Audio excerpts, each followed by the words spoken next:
गरीब मोची की, जो एक छोटे से गांव में अपनी पत्नी के साथ रहता था। मोची के घर के हालात दिन पर दिन बिगड़ते जा रहे थे।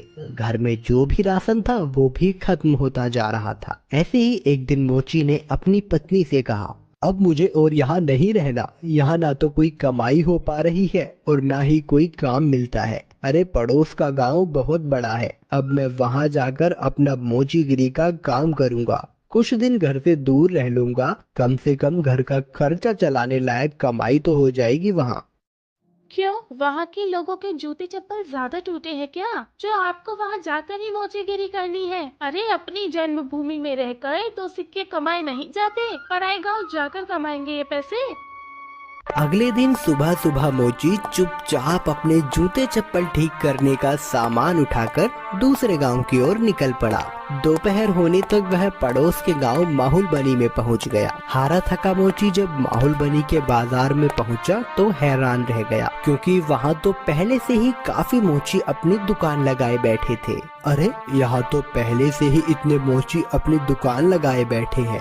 ऐसे में मुझ अनजान मोची के पास ग्राहक कैसे आएगा? लगता है यहाँ से भी खाली हाथ ही जाना पड़ेगा मुझे। नहीं नहीं, खाली हाथ घर भी तो नहीं जा सकता। तभी मोची को ग्राहकों को अपने पास बुलाने की एक युक्ति सूझी। उसने अपनी दुकान लगाई और उस पर एक बोर्ड लगाकर बड़े बड़े शब्दों में लिख दिया, जूतों का अस्पताल। हमारे यहाँ जूतों का इलाज किया जाता है। नए जूते बनवा लो, नए जूते बनवा लो, या अपने पुराने जूते बिल्कुल नए जूतों की तरह बनवा लो।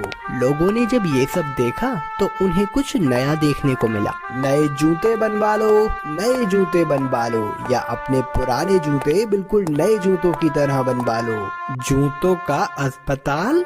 अरे भाई मोची, जरा मेरे इन जूतों का इलाज तो करो। हाँ हाँ जी सेठ जी, अभी किए देता हूँ। मोची अपने छोटे से अस्पताल पर बैठकर सेठ के जूतों का इलाज करने लगा। ये लीजिए, अब आपका जूता बिल्कुल स्वस्थ है। अरे भाई वाह, कितना हुआ इसके इलाज का खर्च? बस साहब, सिर्फ एक तांबे का सिक्का। लो ये लो। ऐसे ही दूसरा ग्राहक मोची के अस्पताल में अपने जूतों का इलाज कराने आया। मोची ने जूतों का इलाज किया, पैसे लिए और बाकी ग्राहकों का इंतजार करने लगा। आज तो मैंने बहुत पैसे कमा लिए हैं। अगर मैं ऐसे ही काम करता रहा तो बहुत पैसे जमा कर लूंगा और एक घोड़ा खरीदूंगा।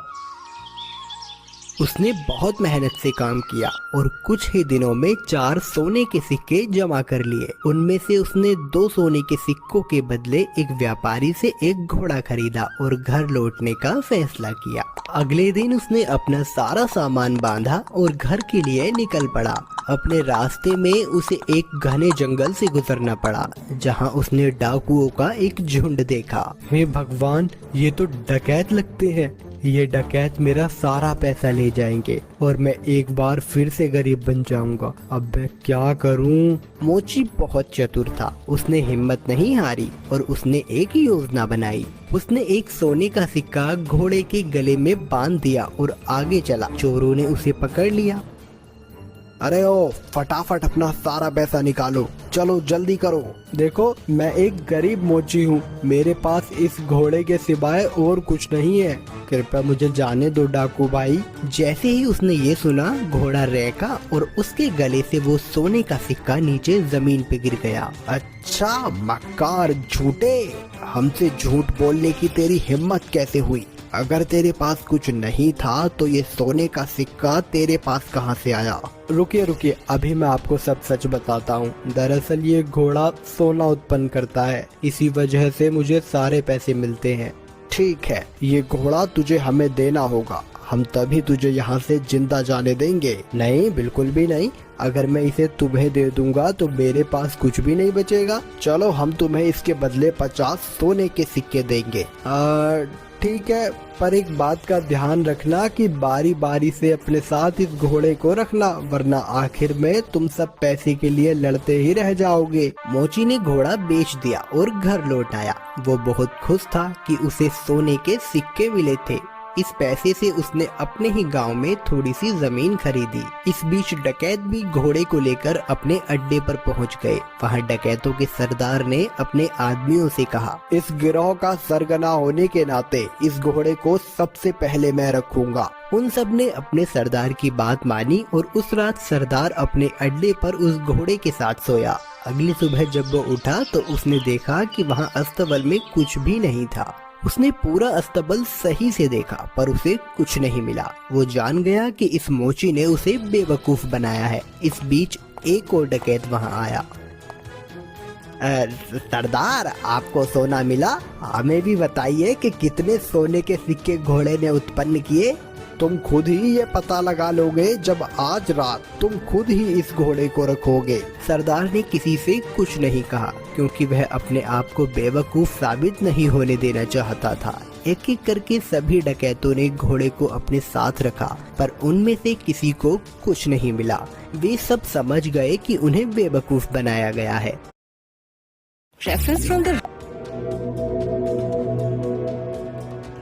उस मोची ने हमें बेवकूफ बनाया है, अब हम उसे सबक सिखाएंगे।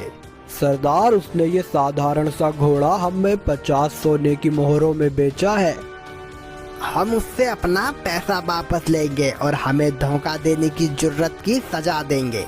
हाँ, चलो चलो। वे सब के सब मोची के घर की तरफ निकल पड़े। मोची अपने खेतों में काम कर रहा था। उसने सभी डकैतों को अपने घर की तरफ आते हुए देख लिया। मोची जल्दी से अपने घर में गया और अपनी पत्नी से बोला, अरे भाग्यवान, मेरी बात ध्यान से सुनो। अभी एक डकैतों का झुंड यहाँ आएगा और जब वो मेरे बारे में पूछे तब तुम उनसे कहना कि मैं खेतों में काम कर रहा हूँ। फिर हमारे कुत्ते जबरा को भेजना मुझे बुलाने के लिए। ये कहकर वो अपने घर के पीछे छुप गया। कुछ देर के बाद चोर वहाँ आ पहुँचे। वो मोची कहाँ है? बुलाओ उसे, हम उससे बात करना चाहते हैं। वो तो खेत पर गए हुए हैं। आप रुकिए, मैं अभी अपने कुत्ते को भेजती हूँ उन्हें बुलाने के लिए। जबरा, तनिक अपने मालिक के पास तो जाना और जाकर उनसे कहना कि कुछ लोग उनको बुलाने आए हैं। ये सब क्या है? क्या जबरा सचमुच तुम्हारे पति को यहाँ ले आएगा? जरूर, वो हर बात समझता है। जब वो खेत पर होते हैं और मुझे उनसे बात करनी होती है तो मैं बस जबरा को उनके पास भेज देती हूँ और जबरा मेरी बातें उन तक पहुँचा देता है। डकैत मोची की पत्नी से बात कर रहे थे, तभी मोची वहाँ आ पहुँचा। ओह डकैत भाई, आप आए हैं। जबरा ने मुझे बताया कि आप मुझसे कुछ बात करना चाहते हैं। हमें तुम्हारे इस घोड़े से कुछ नहीं मिला। तुमने हमें धोखा दिया, हमसे झूठ बोला। अरे आप कैसी बात कर रहे हैं? मुझे लगता है आपको कुछ तो गलतफहमी हुई है। आज जो कुछ भी मेरे पास है सब कुछ उस घोड़े की बदौलत ही है। अच्छा चलो ठीक है, हम तुम पर एक बार और विश्वास करते हैं, पर उसके बदले तुम्हें हमें ये कुत्ता भी बेचना होगा। अरे नहीं, बिल्कुल भी नहीं, मैं इस कुत्ते को तुम्हें नहीं बेच सकता। अरे चलो, हम इसके लिए तुम्हें 40 सोने के सिक्के देंगे। थोड़ा इनकार करने के बाद मोची सहमत हो गया कुत्ता बेचने के लिए। चोरों ने जबरा को लिया और चले गए। जब सभी डकैत अपने अड्डे पर पहुंचे तो सरदार ने ऐलान किया कि वो पहला होगा जो कुत्ते को अपने पास रखेगा। बाकी डकैतों ने उसकी आज्ञा मानी और चले गए। सरदार ने अपने बेटे श्याम को बुलाया। सुनो श्याम, मैं अब काम पर जा रहा हूँ। अगर मेरी जरूरत पड़े तो इस कुत्ते को मुझे बुलाने के लिए भेज देना। जैसा आप कहो पिताजी। कुछ देर बाद एक डकैत को अपने सरदार से एक काम आन पड़ा। उसने श्याम के पास आकर सरदार को बुलाने के लिए कहा, आप रुकिए, मैं तुरंत उन्हें बुलावा भेजता हूँ। जबरा, जा और जाकर पिताजी से कहना कि कोई वहाँ आया है उनसे मिलने। जबरा सरदार के अड्डे से भागा और बजाय सरदार के पास जाने के वो सीधा मोची के पास गया। जब सरदार घर वापस आया तब उसने देखा कि जबरा वहाँ नहीं था। वो जान गया कि जबरा जरूर अपने मालिक के पास गया होगा, तो वह अकेला फिर से मोची के घर गया। सुनो, क्या जबरा तुम्हारे पास आया हुआ है? हाँ, वो यहाँ आया है। मेरे ख्याल से उसे जरूर मेरी याद आ रही होगी। मेरी मानिए तो उसे थोड़ा सा समय दीजिए, अंत में वो आपको अपना मालिक स्वीकार करने ही लगेगा। सरदार जबरा को वापस ले गया और उसने अगले दिन उसे अपने साथी को दे दिया। जबरा सारे डकैतों के साथ एक एक करके रहा, पर वह हर दिन मोची के पास वापस लौट आता। सबने ये जान लिया कि एक बार फिर से मोची ने उनका बेवकूफ बनाया है। उन सब ने विचार विमर्श किया। इस बार हम बेवकूफ नहीं बनेंगे, मैं उस मोची को अब सबक सिखाऊंगा। इस बार सारे डकैत मोची के घर पहुँचे। उन्होंने मोची की एक न सुनी और मोची को एक बोरे में डाला और उसे लेकर वहाँ से चल दिए उसे सबक सिखाने के लिए। मोची चुपचाप बोरे में पड़ा रहा। रास्ते में वे सब एक मंदिर के पास से गुजरे, तभी एक डकैत ने कहा, सरदार, गर्मी बहुत ज्यादा है, क्यों ना कुछ देर यहीं आराम किया जाए। सरदार भी उसकी बात मान लेता है और मोची को वहीं छोड़कर मंदिर में आराम करने के लिए चले जाता है। सुअरों का एक झुंड वहां से गुजर रहा था और जब मोची ने सुअरों के झुंड की आवाज सुनी तो मोची को एक उपाय सूझा और उसने तेज आवाज में चिल्लाना शुरू किया। मैं ऐसा नहीं करूँगा, मैं ऐसा नहीं करूँगा, मुझे छोड़ दो, मुझे जाने दो। सुअरों के मालिक ने उसकी आवाज सुनी और वो उसकी ओर आया। अरे रुको रुको, क्या हुआ? तुम क्या नहीं करोगे? किसने तुम्हें इस बोरे में डाला? वो मेरी शादी जबरदस्ती जमींदार की बेटी से करवाना चाहते हैं, पर मैं शादी नहीं करवाना चाहता। क्यों भाई, क्या तुम पागल हो? अगर मैं तुम्हारी जगह होता तो मैं यकीनन उसकी लड़की से शादी करता।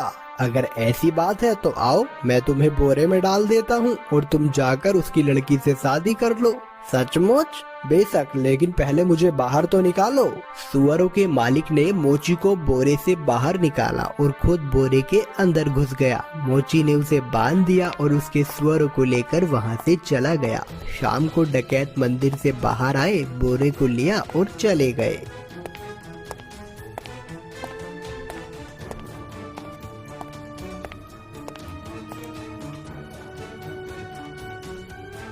क्यों ना इस मोची को हम यहाँ इस कीचड़ में फेंक दें, ये इसे अच्छा सबक मिल जाएगा।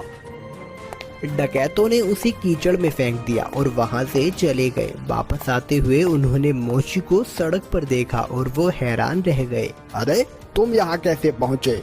डकैत भाई, उस कीचड़ के नीचे एक जादू स्थान था और वहाँ बहुत सारा सोना था और बहुत सारे सुअर उस सोने की रखवाली किया करते थे। मैं इन सुअरों की मदद से वहाँ से वापस आया और कुछ सोना भी अपने लिए लेकर आया हूँ। अब फिर से वहीं जा रहा हूँ। अरे सुनो, हमें तुम उस जादुई स्थान पर ले चलो और खबरदार, तुम वहाँ रखे सोने को अब हाथ भी नहीं लगाओगे। पर मैं अरे जैसा मैं कहता हूँ वैसा करो।